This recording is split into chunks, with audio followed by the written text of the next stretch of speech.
অনেক মানুষ রয়েছে যাদের চলার মতো তেমন কোনো টাকা পয়সা নেই, একবেলা খায় তো আরেক বেলা না খেয়ে থাকে।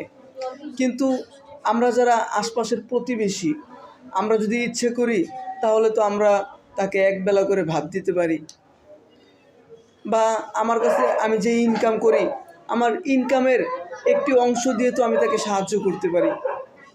কারণ এই অসহায়ত্ব এটা তো দিয়েছে আল্লাহ তাআলাই। কারণ আল্লাহ তাআলা যাকে চান তাকে ধনী বানান, যাকে চান তাকে গরিব বানান।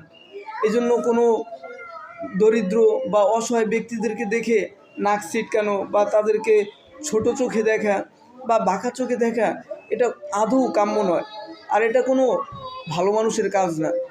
কারণ ধন সম্পদ এটা চিরস্থায়ী না। আজকে ধন সম্পদ আছে, একদিন এই ধন সম্পদ নাও থাকতে পারে। কারণ মানুষের সময় সবসময় একরকম যায় না। দিন আসে, দিন যায়, রাত আসে, রাত যায়, আবার দিন আসে। তদ্রূপ ধন সম্পদের মধ্যেও ঘাটতি আসে। এজন্য আমার হাতে টাকা পয়সা থাকতে যদি আমি সেই টাকা পয়সার ভালো ব্যবহার করি, তাহলে মহান আল্লাহ তাআলা এই টাকা পয়সার মধ্যে আরও অনেক বরকত দিবেন। এজন্য আমার এলাকার আমার প্রতিবেশী যারা দরিদ্র আছে তাদেরকে আমরা অবশ্যই সাহায্য সহযোগিতা করব।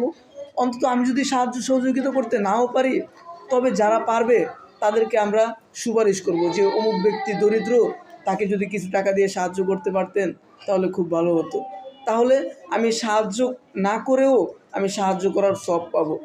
এজন্য আমরা সকলেই এই দিকে একটু গভীর দৃষ্টি রাখবো, যেন সমাজের অসহায় দরিদ্ররা অন্ততপক্ষে রমজান মাসেও একটু সচ্ছলতার সাথে চলাফেরা করতে পারে, ইফতারটা ভালোভাবে করতে পারে, সাহরিটাও ভালোভাবে করতে পারে।